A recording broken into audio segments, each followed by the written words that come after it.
what's the best part about being an IF engineer? That I work with hi-fi technologies, and I know that technology can't work without me. So which is your favorite aircraft? LCA Tejas, छोटा packet बड़ा धमाका. Message would you like to give to the women of this country? Should they join the armed forces? Should they become an engineer? The forces don't count you in as a lady or a woman. If you are an officer, you are an officer. Hello everyone, welcome to IAF Unplugged. In this show, we talk to engineering officers from the Indian Air Force. We have deep, engaging, but fun conversations with them to understand their journey to the IAF and their life behind the scenes. So today, we have Squadron Leader Rishikesh Sawant. With 7 years of service, he is a specialist in 2 Russian origin surface-to-air guided weapon systems. He has extensive field experience deploying these advanced systems in challenging terrains, from the high-altitude mountainous regions to the deserts of the West and the Far East. Next, we're joined by Squadron Leader Akash Kashyap, an accomplished technical officer with 12 years of service. He has been at the forefront of driving advancements in the integrated air command and control systems.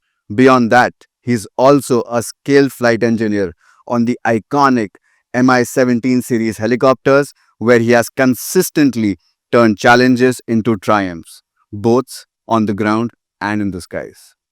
Finally, we have Flight Lieutenant Advika Jha, who has been serving for over 5 years. She plays a pivotal role in ensuring digital dominance for the Indian Air Force, configuring, monitoring, and managing one of the largest IP-enabled intranets in the country, the AF network.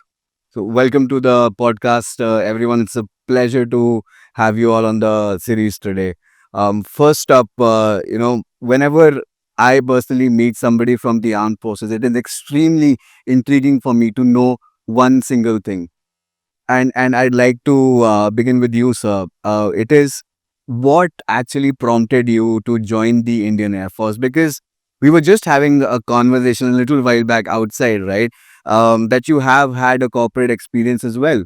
So what actually made you shift your career entirely to the Indian Air Force and the armed forces? Well, thank you, Nath. You've been kind with your introduction. Honestly, it's a structured organization. It allows you to learn and grow.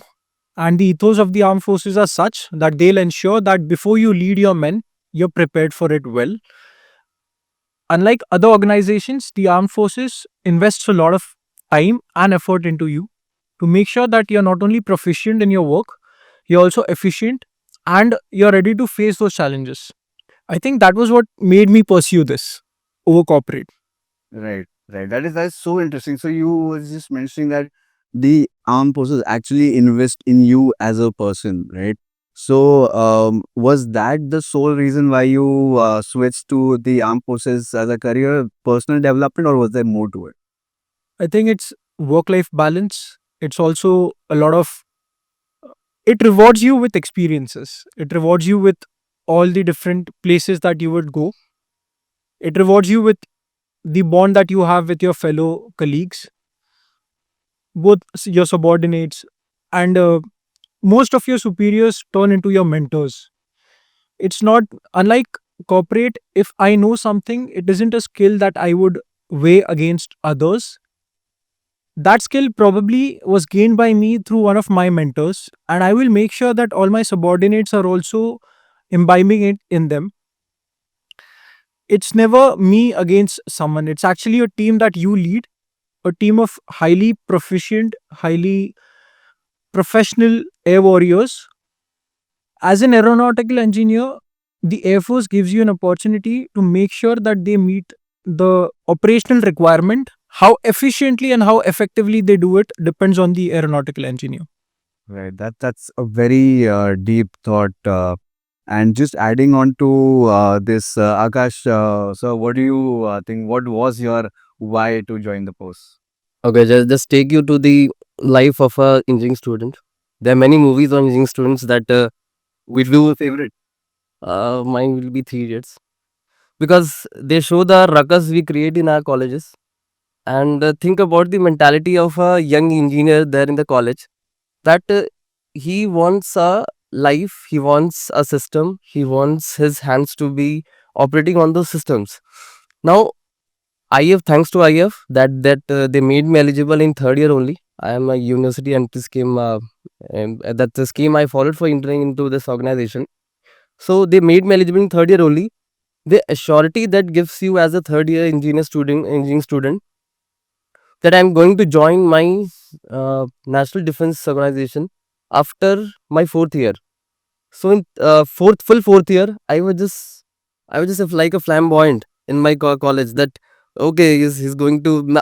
I still remember my college mates saluting me in my convocation. That you're going to be an officer now, and you'll be flying high. So that assurity gives, that this organization gives as an engineering student in third year, with that mentality that you're going to be a leader there. Right. So you were full chilling for the 4 Yeah, full FIFA on. But that's lovely. What about you, ma'am? So, Unnat, for me, it was more about the way of life. So, my father is an ex-serviceman. So, he left the forces way back when I was a kid. So, I have not actually stayed inside the campus, but I throughout had some opportunities to visit the campus. Right. I could not explore a lot, but the kind of peaceful environment that you suddenly get inside a city like Delhi, which is full of hustle, the pollution everywhere, you suddenly enter one campus which is so peaceful, so green, so clean. So it held some attraction. So also being raised by a military father throughout, there's a way of life that it instills in you, and that attracted me. I wanted to carry it forward, and joining the Indian Air Force gave me the opportunity to opt for it, to make it my life throughout, while choosing the career that I was already interested in. I was doing my engineering, and it gave me all the opportunity to live the life that I wanted to. Right. So, like in so many movies, we see how a military household is run, right? And it seems that your dad had a big impact on your life today. So, what would you say in your words was his impact on your life? So the biggest impact, I would say that since initial days, since childhood, we had a certain amount of discipline instilled in our daily routines. Don't you think that she must be the topper ones जो ऊपर का button लगा के रखते हैं? Yeah, so that was always checked. We were, even in the school days, our uniform had to be spick and span. We were told like that. So, throughout, we even, as a kid, I used to go for a run with my fathers. See, she's already military types. It is good. Oh wow, that's so amazing, because like Indian fathers have that sort of an aura. Like us from a non-military background, and me having a like a non-military dad, still we were extremely disciplined around our dads as compared to our mom. Still a bit chill. So like, but having a military dad, I'm sure would up the game 10x at least. Academy starts from home only. I think the difference is she used to run with her father, we used to run from our fathers. That's so true. So also would you, and any one of you can choose to answer this question again. This is a bit personal, right? Is that if you do choose to have kids, would you prefer your kid to also join the forces, or would you be okay with them choosing any career that they want? Anybody can pick it up. I'll make him again watch Three Idiots. Then I'll tell him, you decide what you want. You've seen your father and you've seen the Three Idiots. Now decide what your life you want. Right. So I would not force a career on them, but certainly, like it had an impact on me. Probably it would have some impact on them as well. So they can probably choose what would be the way of life that they would want. So like I have seniors and whose kids have been working outside and then trying to come back to join the forces because they have worked outside. They have seen their fathers working inside the campus and in the forces, and now they have seen both the sides of the world, and now again they are deciding to come back, trying to prepare for engineering services or the field while joining the defense forces. Right. So I had like a few friends in college who had an army background. right? And they were the most notorious people. They were the most, loud people in the class and stuff like that. But at the same time, I guess this lifestyle prepares you for something much larger than just everyday life, right? They were the most sorted people out there. They were the happiest also, and they were the fittest also, right? And I just loved hanging out with them. So I think this way of life, once you experience it and have a family background, I guess it becomes almost a no-brainer for you to sort of move in this direction. I'll take this one. I sit here because of a 4G brat. I was in my first year of engineering when one of my really close friends was about to appear for one of the entrance exams. And I remember him telling me that he was willing to let go of a lot of things just to be a part of this organization. His father was serving then. And he told me about the entrance exam that I could appear after engineering, that is AFCAT. That day I went home, I read about it, and the more I read about it, the more I wanted to be a part of it. Now, coming back to him, after so many postings with his father, he could gel into any crowd of friends and any group of friends from any state in India. He could make friends. He probably had friends in about all states in the country.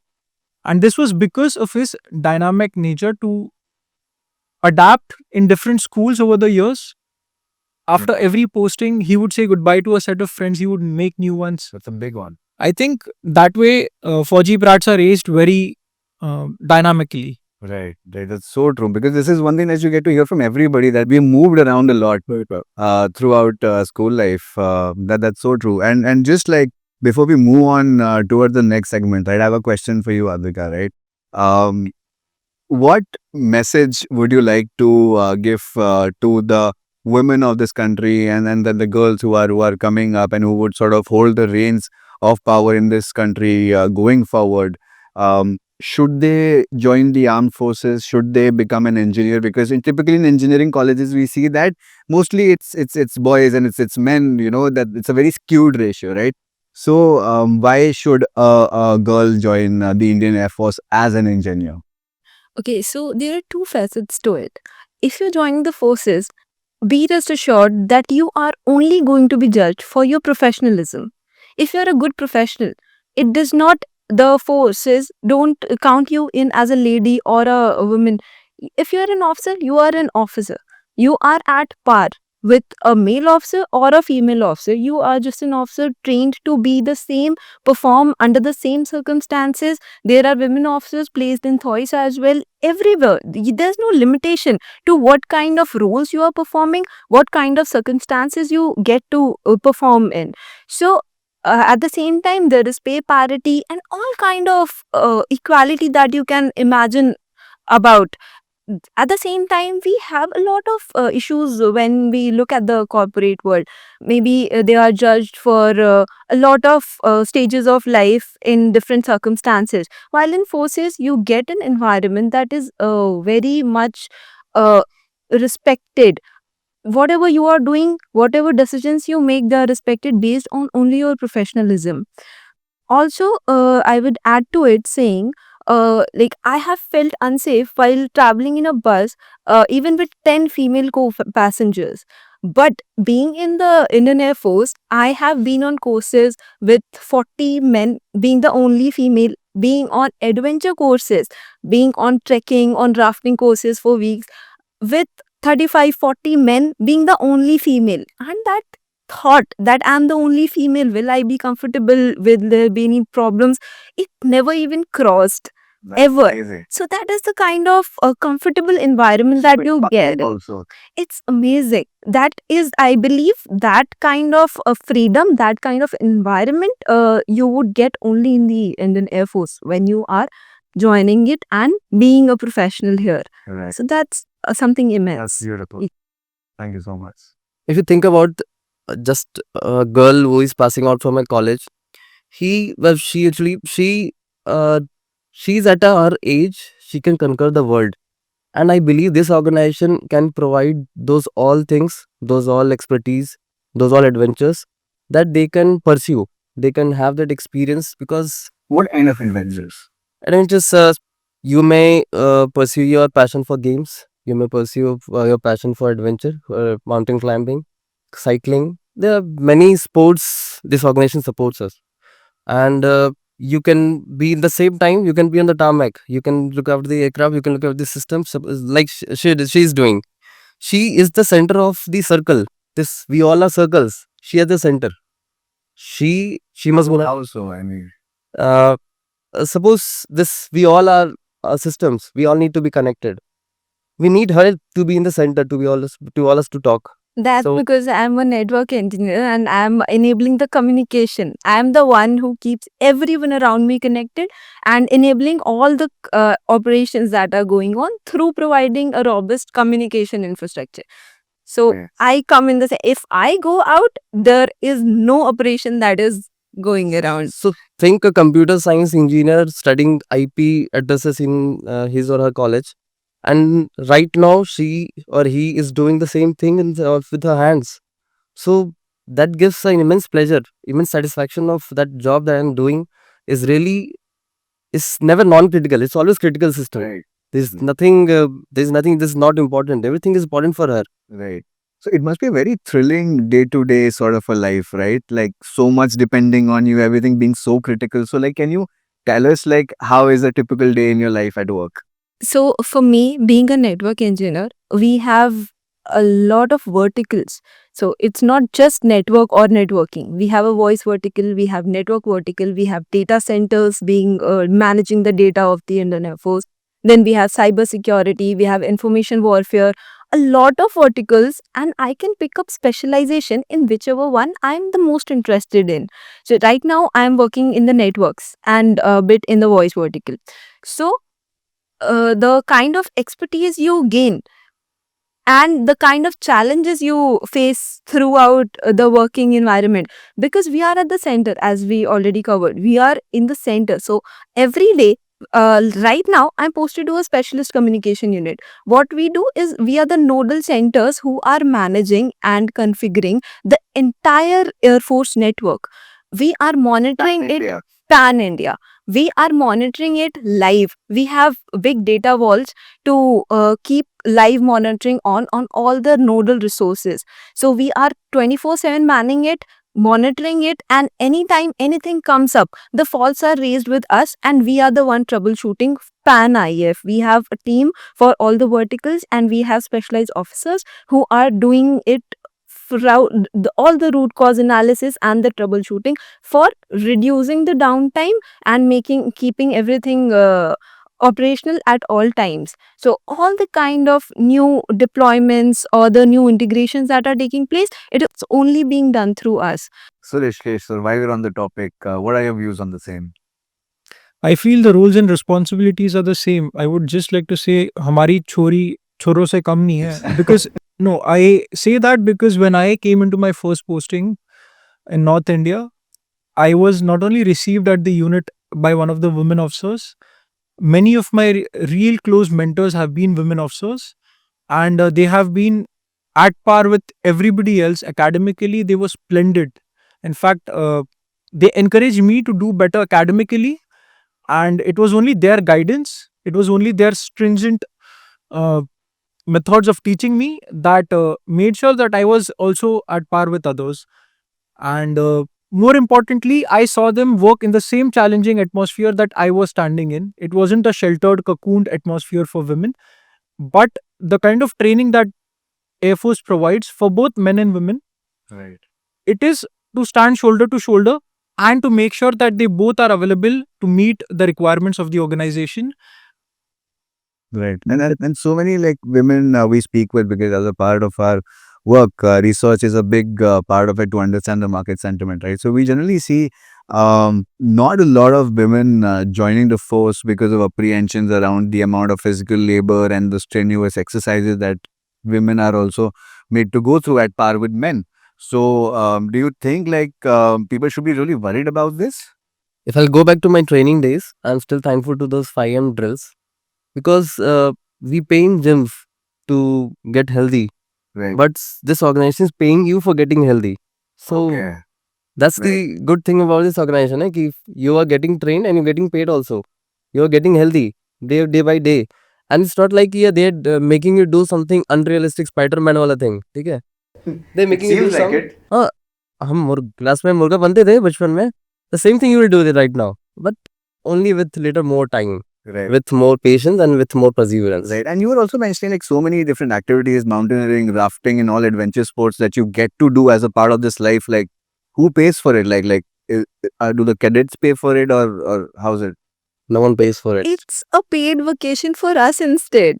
It- Really? We never thought of paying for it. We get paid for doing and undertaking all those activities. It's like a training to us. So maybe this is the only college where you get paid and you get trained with the highest standards of quality. Absolutely, you're encouraged to pursue sports, you're encouraged to pursue adventure activities, and not just one, but you are given a choice to try out a few adventure activities. If you have the fondness for one, you can actually go for intermediate and advanced courses as well. I have an aeronautical engineer who has done over 15 free fall jumps, Oh wow!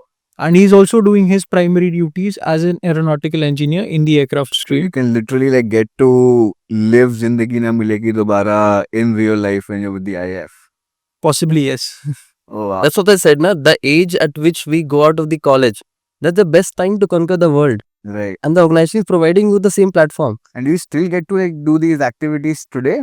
Throughout, it's not about the training days. It's right when you are into your core activity or core job, you get those breaks. You can just opt for the courses and you can go on. So you get that kind of a freedom while you are performing your core job. Oh wow. Okay. So sometimes we as a corporate worker, we don't even get our Saturdays.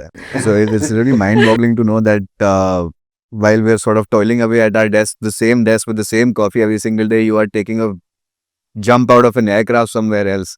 So, but that must be so cool. Like, does it make you feel alive, or like, does it have an impact on your life, like somehow? That's probably the privilege that we have, and it's very refreshing. Like you know, the job when we are at our core jobs, it's very engaging and it takes a lot of efforts and your daytime. But when you get these breaks in between, you are fresh and filled with new enthusiasm to join back and give you full to your Right. work. Maybe I'd want my boss to wear it sometime. There's a common misconception that engineering at the Indian Air Force is all about building and working on planes and aircrafts. But here we have people who work on a diverse range of things. So, right from networking, AI, and even missile systems. So, let's hear it from them. So, Advika, when it comes to networking, right?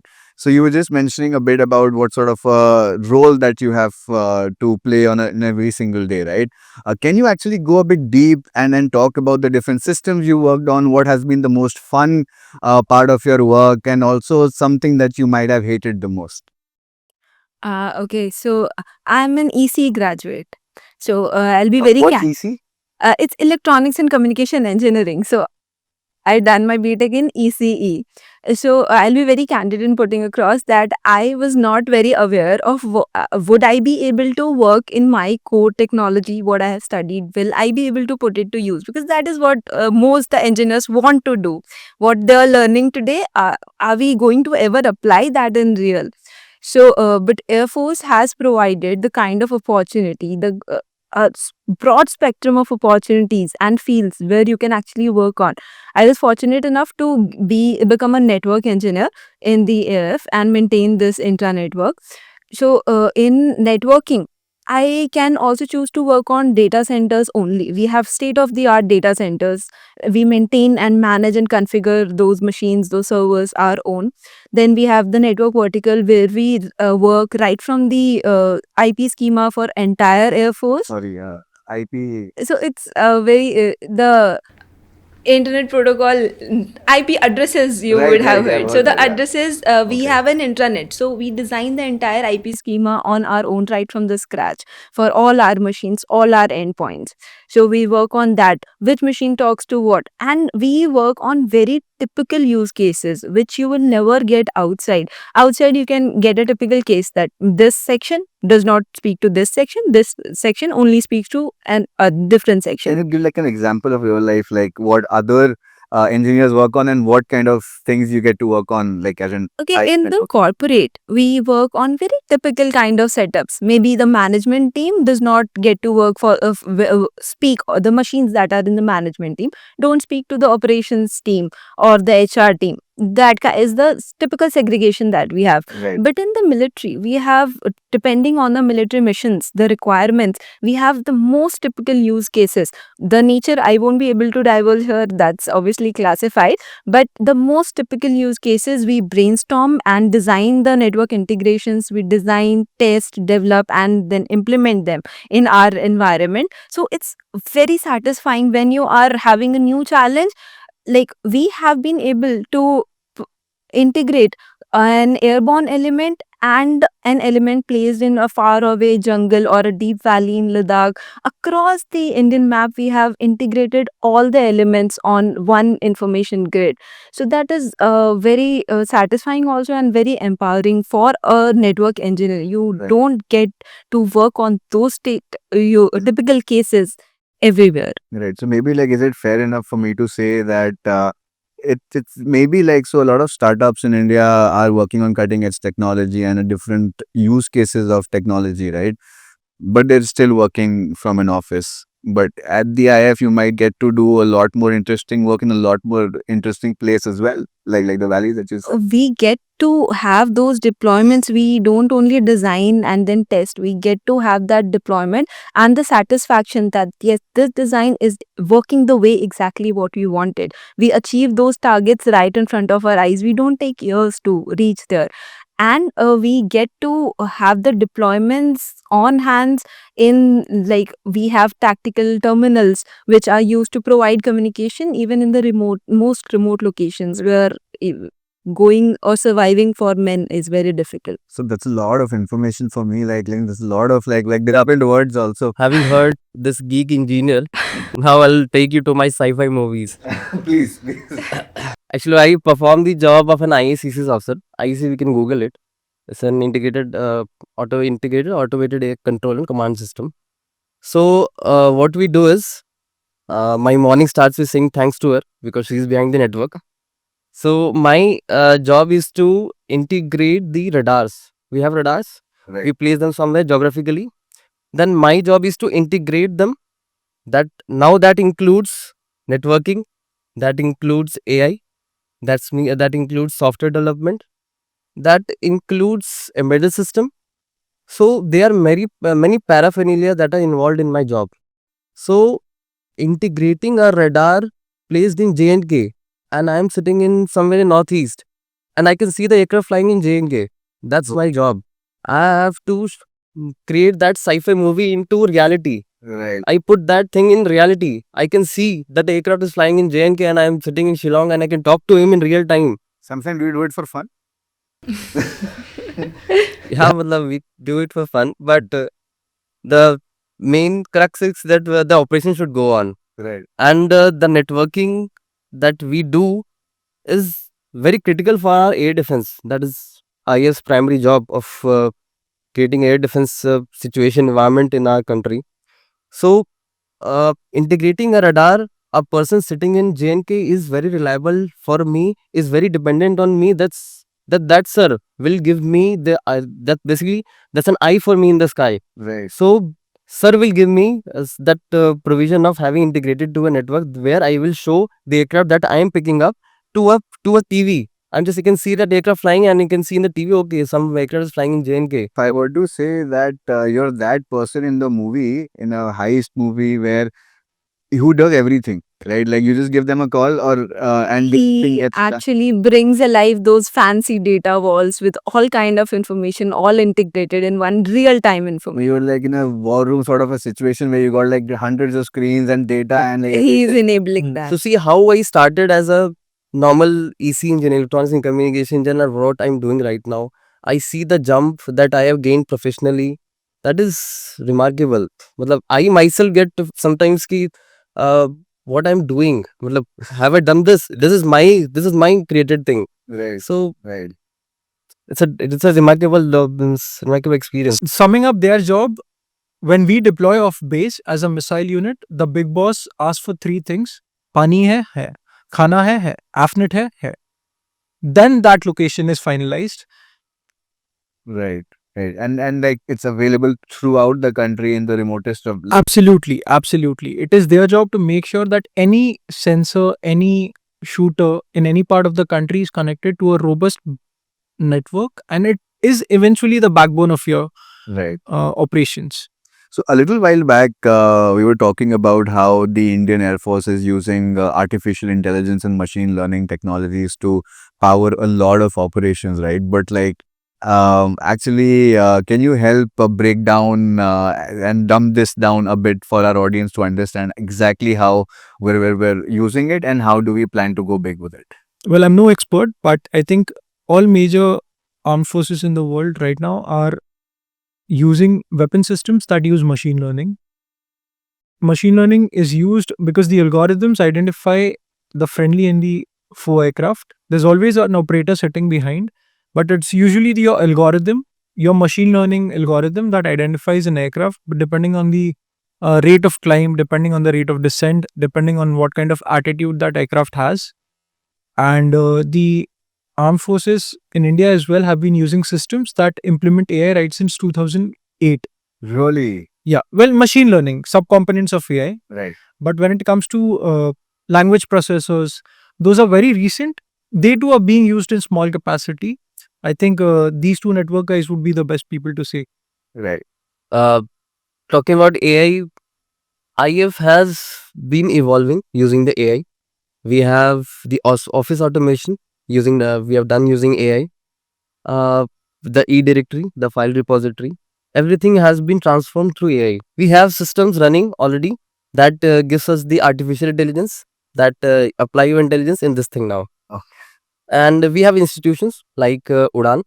We have institutions like SDI, Software Development Institute. Those who are particularly working on AI and ML. They have projects, and those projects they are already working with PSUs. So those projects are making us evolve in terms of AI. We as engineers, the organization many times nominate us to go and take this knowledge from the civil engineer, Right. and we impart that knowledge in our systems. So AFOS is evolving in AI ML. So whosoever is working even in AI ML, this organization is still giving us a platform to work on that also.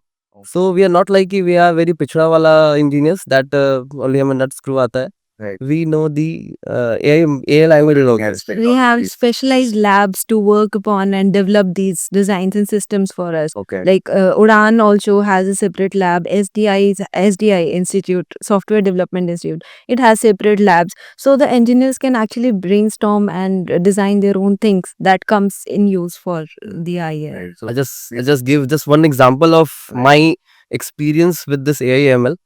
I have been working on a project that is very obsolete now, that has been provided by a friendly country long back in 90s. So that has gone obsolete. Now the issue is we are facing is कि the system are obsolete. We didn't get the spare support. Now I was given the responsibility to work on that and make it automated so that we can work with the new cutting technology. So which technology? the latest technologies. Right. So I learned the AI ML because of this project. I was trained by other institutions, Okay. and I worked on that so that I can remove the dependency of any other country work for our system. Right. So see the involvement of an aeronautical engineer into that system that may go unaddressed in the civil parlance, Right. but as an organization, they knows my ability now that this guy can do this AI ML wala part. Right. So these institutes, the typical institutes that are only doing application development in-house, these are huge opportunities for even the computer science engineers. So Right. it's not only about the mechanical engineers that can come in and join the forces, but also the computer science engineers. How Are do you huge join these opportunities. institutes like the SDI? Like, can a civilian actually join the SDI? No, we have to join the Indian Air Force first, and then we can explore all these opportunities. Like I was talking earlier, Right. all the different branches, all the different systems that you want to work upon, you can choose or you can develop yourself in a way. You can sometimes we have some examinations to prove that we are good enough for these systems to work, and also maybe a lot of people want to work on IW only. So we have a small exam to filter out who are the worthy Who people. gets to work on it or not? Yeah, And do you then tell me that you are also working on a Jarvis or an Iron Man sort of a situation where you have an AI assistant who's able to sort of like help the pilots and other folks. Is there something on the cards? uh, as an aeronautical engineer, we are always behind the system. कुछ भी issue होता है यार engineer को बुलाओ because engineer can rectify this and it can be understood by engineer only. But we are trying to now use this networking AI ML so that even if I'm not there, my artificial intelligence can work on behalf of my intelligence. Wow, that's awesome. So we are trying to do the predictive maintenance. We are trying to predict that the system is going to fail in near future. So that will give me a foresight that I have to work on this system so that it is not failed in during any important mission. Got it. So that's what I told you, na, ki we are working. Everything is critical. What I'm working is not just like a garbage. Ki हाँ मैंने किया and someone will just reject it. Yeah, what is this? It's not like that. ऐसा अच्छा नहीं लग रहा. What I'm working is recognized, respected. Even if I'm a 2-year-old, 2 year service old engineer, or if I'm a 12-year-old service engineer. So my work will be recognized. We are trying to learn. We have whatever time we get, we try to learn the things. Right. So sometimes when you like work with these other engineers outside the IF, and you also like collaboratively like learn new things and also teach them new things, right? So and then you go to your superior officer, they also sort of like take a joke around that okay, this is something I know and you don't know. Does that happen sometimes? It's sometimes there, but I know my senior must be knowing better than me because he has the experience. Experience counts actually. Yes. So I may know the new technology, but somewhere he must have seen that technology getting born. Yes. Actually, experience plays a phenomenal role, and I'll tell you why. We have training deployments as well. We have training tasks that we meet as aeronautical engineers. You're definitely involved in all the operational training as well, Right. because if the equipment does not perform the way it is supposed to perform at the hands of the operator, the entire training task would go for a 6. So that is where experience comes into play. That is where, if one of your seniors is saying that, maybe you should take another route, we do give heed to that, but you are always allowed to experience and make your own mistakes and learn in this organization. ऋषि आकाश, आप दोनों ने ना बहुत safe खेला है, क्योंकि मुझे लग रहा है कि अगर आपको लग रहा है कि बाद में कोई देखेगा ये, तो वापस आकाश में मुर्गा बनना पड़ेगा एक बारी. talking about एडवांस लैंग्वेज भी है वो सी पे ही लिखा गया है तो my boss knows C, so anytime he can guide me. So talking about the interaction with our civil counterparts, so I have my friends from college who are again network engineers. But there have been times like we are working on the latest technology that is available, and we have had interactions where few of them were talking and telling me that yeah, we want to work on that SD WAN or SD access, but they have not been able to switch their profiles, or their teams are not allowing them, their organizations does not give that flexibility, even when we started together at the same time being network engineers. But I am into the thick of it, doing it, implementing it, designing and troubleshooting it. So that is the kind of opportunity that the organization has provided me with. So, talking about civilian interaction, are there any things that you miss out on doing now which you'd like to do, which you're not able to do because you don the uniform and you could have done it if you were a part of the civilian life? Absolutely not. I think it's only because of this uniform that I've been able to visit a lot of places. I remember my leave. I had a plan to visit Sri Lanka a while back, and I couldn't because my leave dates could not match. It just so happened while I was on leave, I was informed of a course that is happening there, and I was told, you know what, Rishikesh, you'll have to cancel your leave. And that was it, the first conversation with my boss. And I didn't think much. I decided to wrap up everything. He gives me a call, your boss is in Sri Lanka. And I just looked up, I said, Bhagwan khel raha hai. And not just that, I think there have been a lot of border areas that I've always wanted to visit. I'm sure every engineer or engineering student somewhere in his head has a thought of taking a bullet to Ladakh. I got a chance to go to Ladakh. I got a chance to do all those beautiful things. And I got a chance to do them with my colleagues, with the same set of air warriors that I was working with. And I'm sure everyone here who's seated with me has had a chance to do things that they could do probably because they were in the right place at the right time because of uniform. तो usually ये question आपको ना civil engineer से पूछना चाहिए, civil में जो engineers है, what restrictions they feel because they are not in uniform, because we as engineer हम भी सिविल क्लोथ्स पहनते हैं, we also go to pubs, we also go to parks, we do all the same things. Like, do you think the Indian Air Force parties harder than civilians? I don't think it's the question about partying. I think it is the question about getting up next morning at 5, going to work, and being able to work with the same So, like, professional. what's the maximum time you've partied out and then, gotten up at 5 a.m. in the morning? That's kind of classified. Right. Thank you so much for telling our audience about how the Indian Air Force is using artificial intelligence to power their operations. I think a lot of us were eager to know more about it. Talking about eagerness of the audience, we cannot just talk about AI, and we have to talk about one of the coolest things that there is, which is missiles, right? And Rishikesh, you're an expert about missiles, and I'd also love to know what's your favorite missile. Well, that's slightly classified. तो अभी के लिए दिवाली का rocket मान लेते. On another note, missile के साथ रह रहे कि ये भी मिसाइल बन गया है वैसे. rocket. So, surface to air missile units in the Air Force are all inclusive. When those units step out of the base, they are self-sufficient. It is the aeronautical engineer's job there to make sure that equipment is fighting fit. Once you step off base, कोई मदद नहीं मिलेगी. It is just you, your guys, those tools and your brain that can make the missile work. And your equipment is your baby when you leave the Air Force base. You could be traveling late at night. You could be at the forefront of a convoy that is worth thousands of crores. And one wrong or right decision will make or break the mission. It could be a training mission or an operational mission.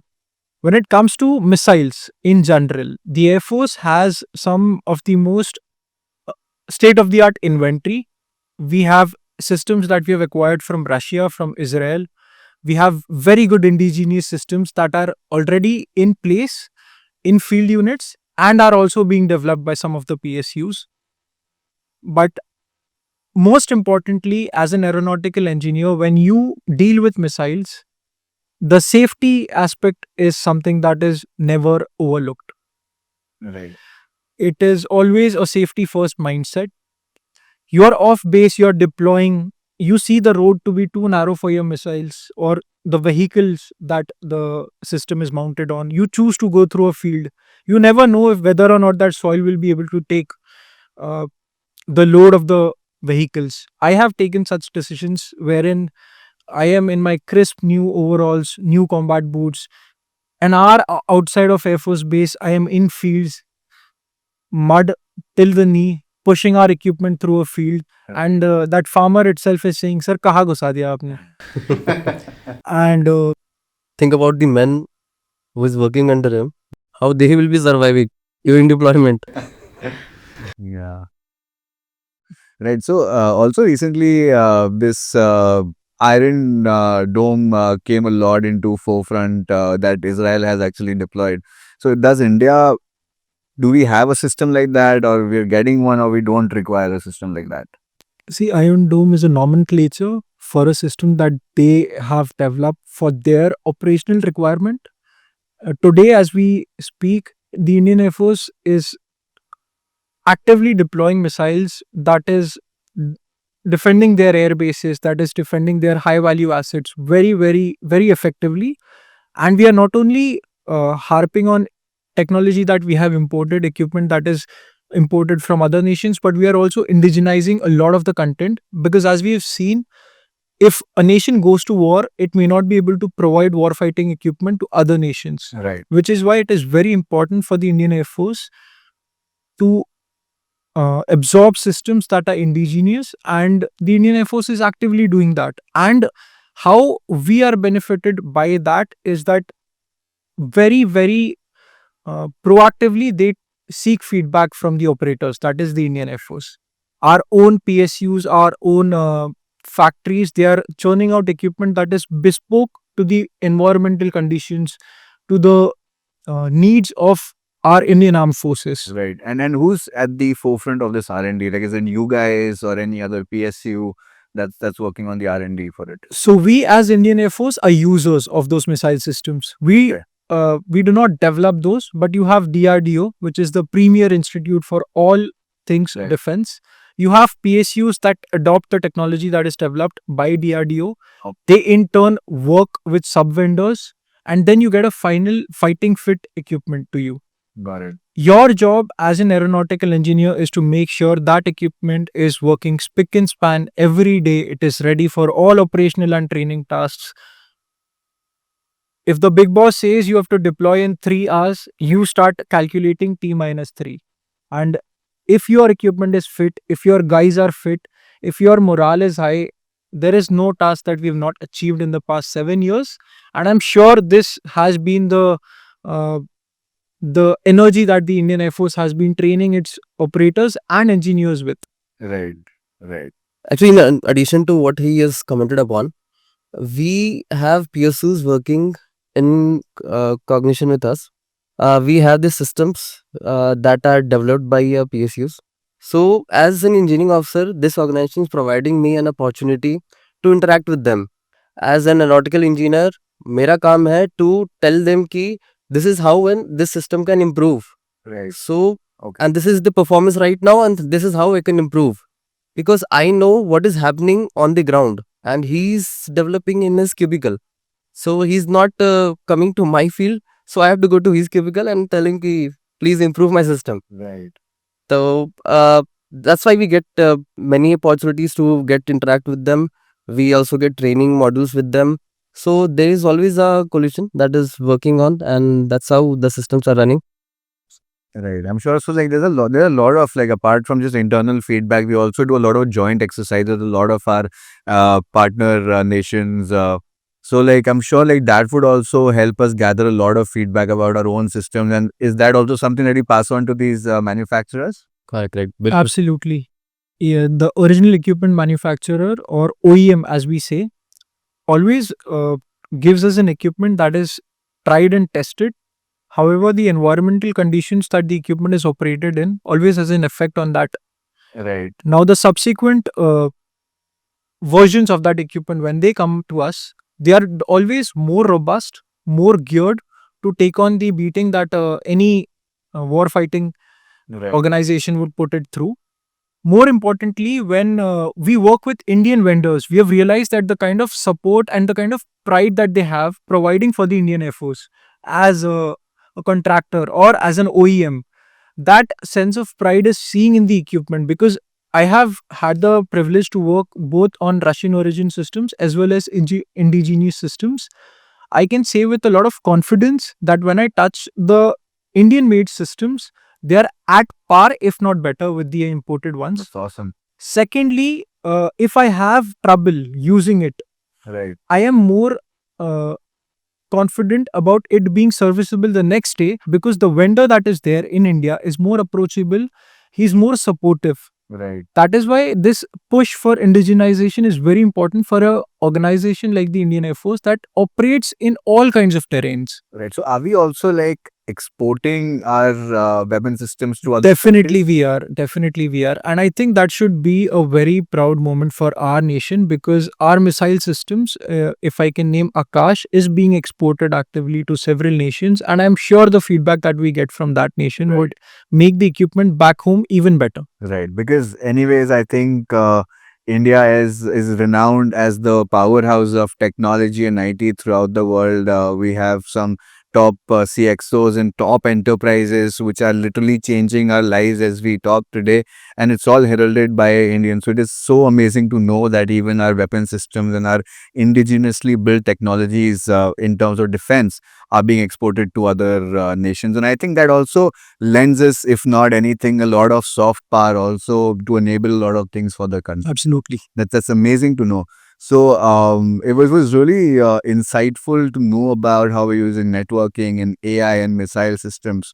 But like apart from this, like what are the other opportunities that the Indian Air Force offers to its members? Okay, I'll take on this question. हर पापा का सपना होता है कि बेटा IT करे, ITM एक घर में हो. So even if you're missed in your BTech times, IF gives you an opportunity through a selection procedure. Okay. We are nominated to get educated for postgraduate degree in IITs, prestigious IITs, and I have done that. And every year, IIF is nominating certain number of officers to go to IITs. So which Get IIT educated. you go to? IIT Guwahati, Okay. then IIT Guwahati. It was fun, having getting salaried and with some experience. Again, you see the college life, Right. those students, and they asking, sir, हमारा देश अच्छे हाथों में है, safe हाथों में है. मतलब मैं बैठा हूँ ना यहाँ पे. So we get the opportunity of doing MTech in IITs, and there now we are learning AIs. AI is now getting in our curriculum, and other opportunities like we also get the opportunity as an engineer. I get to fly. I have been in flying duties for 4 years. So even if you have missed in your SSB time that you wanted to fly, you come as an engineer because you also going to do the same engineering thing in sky, but right now at 10,000 feet, Right. not on ground. Right. So you will be engineer there, but doing something else and living the clouds in the ये आपकी aircraft. Second innings हुई फिर पढ़ाई की। बिल्कुल। तो आपको लगा कि मतलब जो पहली बारी when you actually went out and you studied at a college right, उससे कुछ डिफरेंस था? मतलब वर यू मोर डिसिप्लिन्ड और वर यू लाइक कि नहीं ये मेरा may be last time when I am getting educated in a college, तो did you go all out? Discipline actually has been instilled in us. It will never go till the last breath. But I went there. I saw the future. I saw the exuberance of the students joining the military, seeing us because we go there. They see us that okay, what a good lifestyle they are living. They are leaders. School में gang होता था 5 लोगों का, वहाँ पे अपना जो मचाया हमने. उसके बाद when you come to a organization like defense thing, my Indian Air Force, you are going to be a leader. You're going to lead 200 men at a time. So when they see us, they get exhilarated कि हाँ मुझे भी join करना है. What a good life you're living, sir. So मैं as an engineer आ सकता हूँ. Many queries were there during MTech. So I told कि this is the best place at this age for what the perks, what the salaries you will be looking outside. Right. The same thing will get in fact more than that when you will come inside this organization. Right. Then you will come to know. So you got a fully sponsored education, MTech by the Indian Air Force, and you were also getting your salary at that time. Totally. Wow, that's awesome. And so what's your favorite memory from IIT Guwahati when you were pursuing your MTech there? Playing football again with a 22-year-old. So and matching the same pace. It was just like a running race. So I succeeded in that actually. Oh. And I told कि you ITS what you do यार ये तो दौड़ा करो यार तुमको. So It doesn't stop there. Honestly, for engineers, if you come into the Air Force as an aeronautical engineer, I have a senior who's a short service commissioned officer. He had avid love for sports. He had avid love for fitness, like gem of a senior. He would make sure our hands are never clean. जब भी उनको दिखते थे हमें पता होता था कुछ होने वाला है. Often at times I remember spending late nights on the parade ground thanks to that senior. I always thought, is he really an engineer at heart? Because he never talks about technology, he never talks about faults, he never talks about studies. Right. Now 3 years later I realize he's into special forces. Oh. And his story is quite inspiring. When he landed in field, he said, sir, I want to appear for special forces. I want to go and have a trial at special forces, which is Garuds. His boss then said, you know what, I would allow you, but I have a requirement for a junior engineer under me. I have a requirement of a subordinate working on machines. For the next 6.5 months, he worked on his machine. He made sure he was qualified to work on it. Okay. The day he was qualified, during his celebration, he said, sir, I now want to go for special forces. Okay. And later on, when we learned that he's made it through, I don't think any of us were surprised. Right. Because he had it in him. In spite of being an engineer, he proved to the organization that he can be a qualified engineer and a special forces guy. Now, his primary job is special forces, Okay. but he can always opt to come back and work as an engineer. And when he comes back, I think he will have immense respect Right. in his field, because he has done something that not every engineer can do or chooses to do. Right. It is very well explained that you come inside the organization, there are plethora of opportunities, there are plethora of ways that you can go ahead. But you come inside, then you will explore, then you will know ki what is my passion. Sometimes we never know that going to an IIT was my passion, but you come inside and you see, oh, IIT is beautiful. And also because of all those opportunities, the growth that we have working in so many different setups, in so many different fields, commanding so many men. So we become such good HR managers, good leaders, along with the professionalism and the professional knowledge that we gain. So as SSC officers, at the end of 10 years or after having an extension for 4 years, at the end of 14 years of service, you can always go out with the immense amount of added value to your personality. You are a whole different person. Right. Great managers, great professionals. And I have so many seniors who have gone out, and they are actually like money making machines today. So many So do you opportunities. think like for an average 20, 21-year-old kid in India who really has no clue as to what they want to do in life, right? Somewhat like maybe Lakshya movie of sort situation. Do you think it's a great idea to join the Indian Air Force as an engineer and really explore the entire depth and then the width of career option that they might have? Do you think that that's something you would advise them? See, the organization is structured in a way that when you come in, you may not know what you want to do, but the organization definitely knows what to do with you. So it is the training is structured. It happens in a group. When you come across a 24-year-old or a 22-year-old freshly passed out engineer, he has basics of engineering with him. Right. The organization just adds to it. Okay. It adds value in the sense that the subjects are related to what you would probably be working in the Air Force, but they are also relevant with what is happening outside the world. Okay. Then once you have finished your ab initio training, you're streamed into one specific stream and you're further trained into it to an extent that you can fix a machine that might be older than you. Hmm. Wow. And that is done with people who are experts in that field, people who have worked for 15, 20 plus years in that. So you literally get a legacy in your own hands and then you sort of pass it on to the next set. Exactly. engineer. By the time that 22, 23-year-old is a 26-year-old, he would know exactly what he wants to do. Okay. So he is no more an unguided rocket, but a guided missile. It's quite a big statement, I think. Like today we're living literally in a crisis of people not knowing what to do, and even if they sort of pick a career, they're not the most happy with it. Right. So you're telling us that the Indian Air Force can actually sort of guide you and nudge you in the right direction. See, the training is designed in a way that you would have immense joy to have a good night's sleep. By the time you come into This is field, because you're extremely tired after absolutely, absolutely. It is day in and day out of training, but that is very necessary because I remember coming to my first field unit and realizing that 12 hours of work way, and on one particular day you may work for 8 hours, you may pack up, you may play basketball, the next day you may have to work for 12 hours. And I realized it is only that training that made me fit to do it. Next, by the time an aeronautical engineer is fielded into one of the units, it is expected from him that he will shoulder the responsibility to lead a team of proficient and experienced lot of air warriors, Right. technically trained air warriors. So that responsibility can only be shouldered by him if he is very clear in his goals.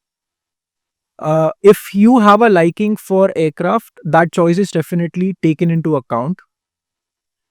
If you have a love for maybe networks, if you have a love for coding, there are dedicated institutes that will get you there where you want to be. Right. That will give you the work satisfaction because you will be responsible for projects as a 24-year-old, and you will have opportunities to use and exploit all kinds of tools that are available and tune them or make them bespoke for the Indian Air Force.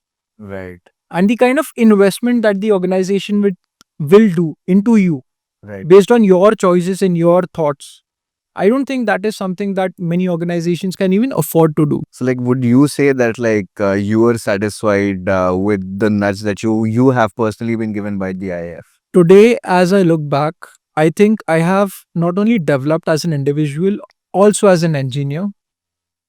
I have developed as a brother because I now understand working with so many younger lot, working with so many young air warriors, that young people face crisis in different times of life. As a 30-year-old, I can guide a 22-year-old when it comes to making choices in terms of. And honestly, as an engineer, aeronautical engineer, you're responsible for a large crowd of air warriors that look up to you for guidance, for daily tasks. They also come to you with problems. As an engineer, you sit in your office, not only discuss work, but also discuss his personal problems. Right. Discussing his personal problems, you don't always have the right advice. Sometimes it is just being a good listener that helps. I don't think people outside would have time for that kind of Yeah, empathy towards their colleagues. yeah, I mean that's so true. Like that has such a deep sense of belongingness towards the brotherhood and the fraternity that all of you belong to. Like, how does it develop? Like, is it just like going through? Training. Honestly, today, if I face a difficulty professionally, the first person I will trouble may not be my superior in my unit. It might be that guy who was rogering me during training. I remember spending 1 a.m. to 3 a.m. in front of his room in a position I can't describe here. And I know when I walked out of that academy, my first call was to him. Sir, ho gaya, abhi kya? He said, kuch nahi. Tatraja achhi padhai kar. And there have been seniors who have been very instrumental in shaping all our careers. We all have those few set of seniors we always call when we need sound advice, and we don't want to be appearing lost in front of superiors. It's always that immediate senior that helps. That Right. set of hierarchy, that set of uh, rules, unwritten rules are there wherein you don't jump the hierarchy for help. Right. You go into your next subordinate or your next superior. And that is how the engineering organization is laid out into the Air Force. Wow. I mean, I always thought that people who are actually in the Indian Air Force today, they just have a deep sense of service towards the country, and that is why they choose to sort of opt for this career, right? But you said that it is the training that's actually made you into the kind of people all of you are today. So, like, then it would mean that even if today the corporate world actually sort of can get inspired from the military training and the armed forces training and implement those things to create better leaders in the corporate world too. See, when it comes to a corporate world, you always have the choice to exit in a short amount of time, go for an organization that is probably a competitor to yours. That is not the case with an organization like the Indian Air Force. Today, as I serve, I know I would be with this organization for the next 20 plus years. So, today, if I make a mistake when it comes to grooming my juniors, I know I would be dealing with the consequences 10 years from now, 20 years from now. Right. Which is why the kind of advice that I get from my superiors, I know it is filtered and correct for me, because they are looking at these organizations for the past 20 years. They have been a part of this organization for the past 20 years. Right. And which is why I respect that experience. I may know more things when it comes to technology. I may know more things as an engineer, but he definitely knows what is best for the organization. Right. Oh, other than this serious explanation of an engineer, I just like to narrate my story. I was just 22 years old, just what you started with. I was having an option of climbing this corporate ladder, but I thought that when I have the real ladder of helicopters to climb, why not go for that organization? So I joined early ages of my life, and I got the system. I worked in networking. I worked in flying duties. I worked on AIML. Recently, I have undergone a course in Bell. So Okay. these are the things that organization provides you as your career progression.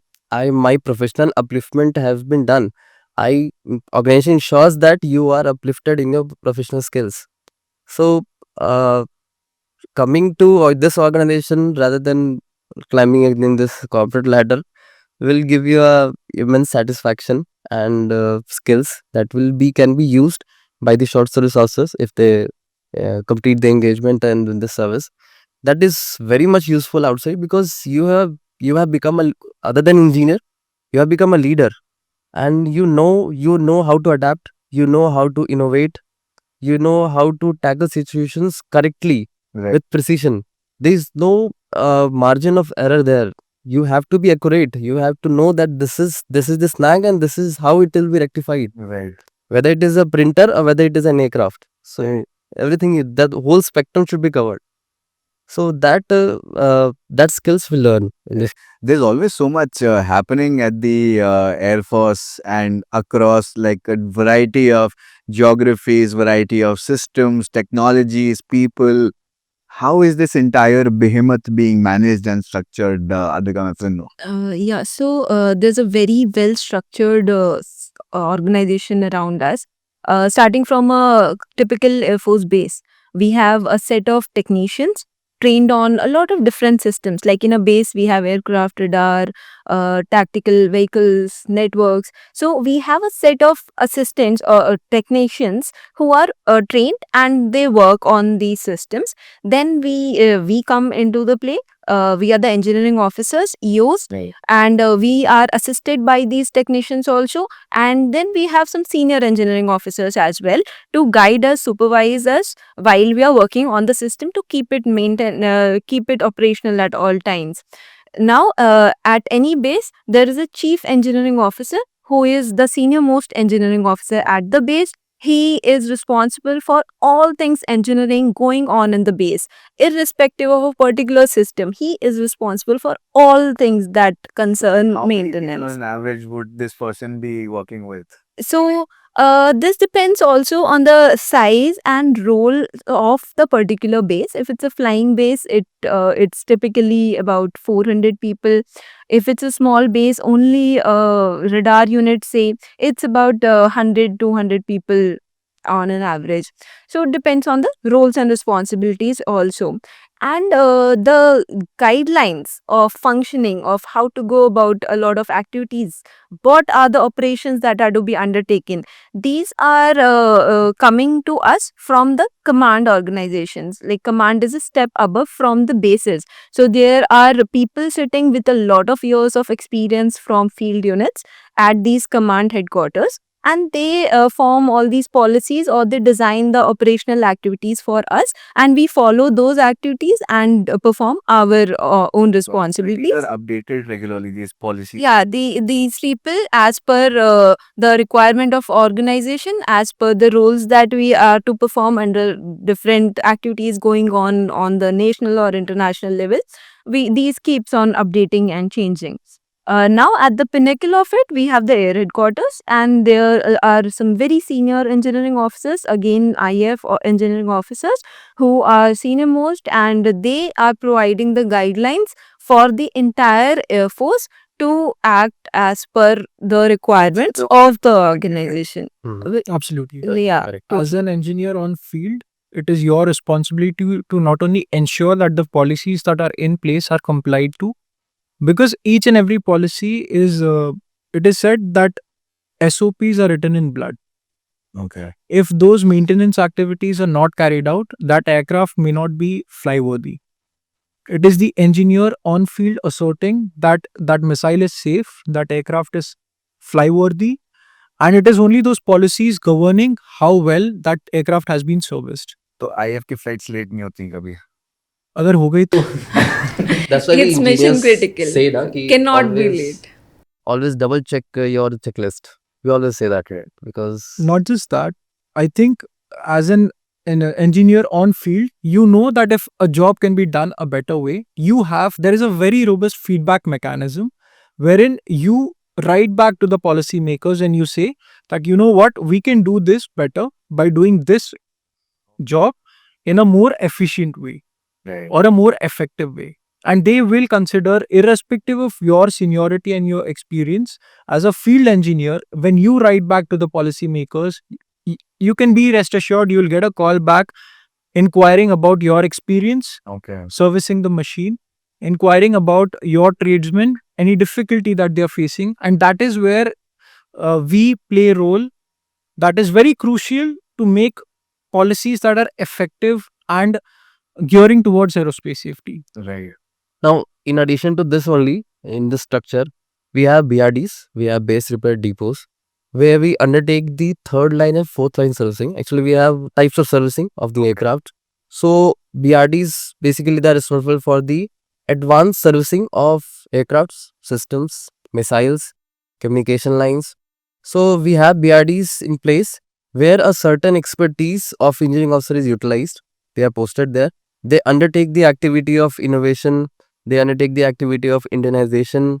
So we are not that much dependent on the OEMs that we earlier described. Where all are these located? At air bases? They are geographically located and they have been given the roles Okay. and for what system they are located there for. And on top of this, all these BRDs they come under a command that is named as maintenance command. Now talking about the career progression of an engineering officer, that command is headed commander, we call it as AOC-INC, Air Officer Commanding in Chief. He is from engineering branch. So Okay. it's not like you will be a flying officer, squadron and wing commander working on the same system like that. You have a certain career progression already designed by the organization. Okay. So think about a command who is headed by an engineering officer who is looking after all these servicings, all the operationality, all this serviceability of the systems are maintained because of that person. So he's heading a command. Right. So this all everything in chain for the engineering officer. And how long does it typically take for you to get there? Now that depends on Decades of service, absolutely decades of service, but it's not about just waiting for that decade to finish. I think the organization is designed such that for an engineer who wants to learn and who wants to grow into the organization, you will be placed at the right time, at the right cause. I have had course-mates who've been part of software development institutes. Right. These are benchmark organizations within the organization that make sure that the software that we use is not corrupted with malware, because as an organization that is dealing with nation's security, there are definitely elements that want to harm it. Right. Your software is not only proofread, but it is also redesigned and redeveloped, and it is ensured that no malware gets into it from the OEM's factory, and all the hands that it changes by the time I type into. Right. In the software. And this is done within the Air Force as well now. Okay. And anybody with expertise is welcomed to join that organization, assist the Indian Air Force in being a technologically advanced force. Right. So there's a big place for software developers as well. Definitely. So let's move on to one of the most exciting parts of this episode, which is a quick rapid fire round. We go in a round robin fashion and they have no idea what we're going to ask them, right? So Rikesh, first question to you. What's the one word you'll use to describe the IAF? Formidable. Okay. Akash, what's the best part about being an IF engineer? that I work with hi-fi technologies and I know that technology can't work without me. Got it. What's the favorite memory that you have from the IF? Okay, so I have served in the unit, the previous posting, and it actually received the award of the best IAF unit in that particular field, basically the communication field, Pan IAF. So it was a very proud moment also for me. Okay. Okay. So what's the one thing that you miss about your training days? My course-mates, those guys who used to make me carry my bike on my shoulders, definitely. What's the most difficult part of your job? To make my relatives understand that what I do and I don't fix computers. Adhika, what's the best advice you've ever received? Okay, I would choose that you never stop learning. there's no seniority, or there's no point where you can just lay back and think that now I know it all. You have new learnings every day, and especially in my field, to keep myself abreast with the continuously evolving technology field. Yeah. It's very important. So, which is your favorite aircraft? LCA Tejas, Why Tejas? छोटा packet बड़ा धमाका. Convincing. Which is your favorite aircraft? I'll say Me-17 because I have experienced that it is just like a Swiss knife of the skies. It can do anything, anywhere. Right. And what about you? So the entire inventory is actually everything, but I would say Pilatus, because I have actually flown Pilatus. So a little twist, I was actually getting trained as a flying pilot also initially. So I had air sickness, so I could not continue that training. But since I have flown the aircraft, it's really close to me. I'm sure. So moving on, what's your proudest moment in the IF so far? Proudest moment I have to narrate a event then. Actually, we have this Air Force Day parade on 8th October in the Marina Beach. We have the aerial display there. Right. So now think about 30-40 aircraft flying in the Marina Beach, and you have to control them. Now for controlling them, you need eyes in the skies, and people were very enthusiastic that Chennai is so proud of that. We are having aerial display there. But now organization required to set up an ops room just like an ATC that we Right. have in civil airports. There at the Marina Beach. Now, office wise, I can see a beautiful beach there. It's a good office. But setting up an ops room there without no communication lines and communicating everything through satellite, that was the challenging task given to me, and I did that. So I felt proud that okay, this is the whole system. Because of me, these aircrafts are flying and they can be controlled from there. Yeah. So that was my It proudest. was quite an achievement to do that. Right. So what is the one quality according to you that every single IF engineer must have? Dedication. There are a lot of times that you are put out of your comfort zone, and you have to be eternally dedicated to be performing your job and duties to the best. Guys, who's your role model? I'll say Marshal of the Air Force, Arjun Singh, because what I followed from his life is excellence can be achieved effortlessly. What I have learned from him. So he'll be my role model. Right. So, Rishikesh, if you were not in the IF today, what would you be doing? Honestly, one of the sister services. I did imagine myself serving in uniform as an engineer, and I think all three services offer that opportunity. But when I weighed in my options, I think Air Force came on top because of a sense of glamour, a sense of unknown when it comes to aircraft for Yeah. an engineering kid. Right. That's awesome. So that was the rapid fire round, guys. I hope all of you enjoyed it. Now, the last and final bit, and this is the one that I personally love, and this is the one thing that I actually, whenever I meet somebody really cool today, I've gotten an opportunity to meet three really cool people. So the one question that I have for the three of you, and you can sort of choose, anybody can answer first, is that for every kid that's watching this episode out there, right, they'd like to directly hear from you. What is one advice that you have for them? I'll answer that. Please, Akash. I'll say attention to details, because in our engineering world, loss of a tiny screw can be very catastrophic for the system. So putting putting attention to the details is very necessary as an engineer. So put your best, learn the engineering part. If you are not a true engineer, you can't be a leader also.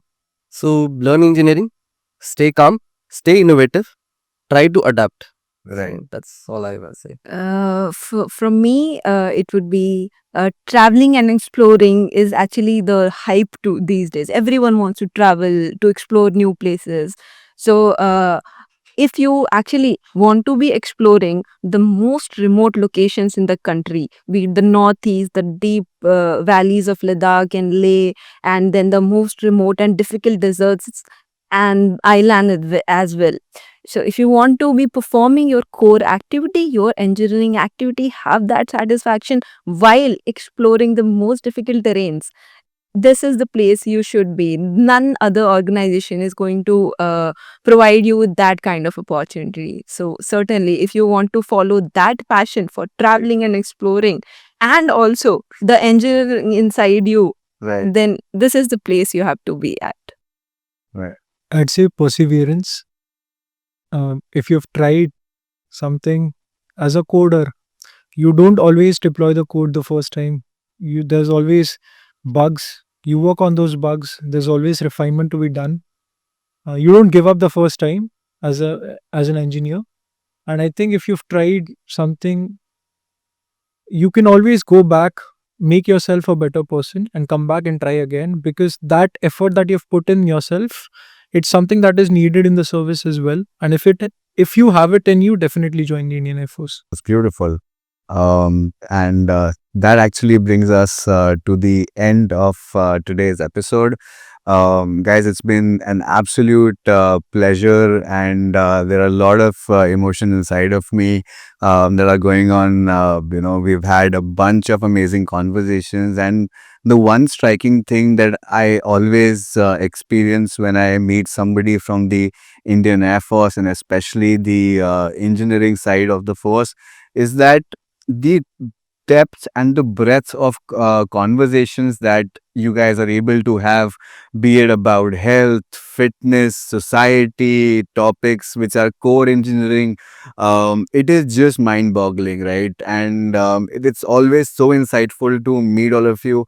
And just apart from the fact that all of you look extremely smart and sharp all the time, it's a privilege for us to be able to sit down with you and enjoy a cup of coffee and just have conversations which actually help us tell the next generation which might be considering a career in the armed forces. And I hope this was helpful to our audience, and you got to learn something new. If there were any things that you would like us to touch upon in the upcoming episodes which we kind of have missed, or if you have questions to any one of them, please do write us through email or in the comment section below, and we'd love to actually get back to you and have your questions answered. So thank you so much for being patient and listening to through this entire episode. And please watch out this space for a lot of more exciting content too, because it is coming your way. So thank you so much, and have a great day.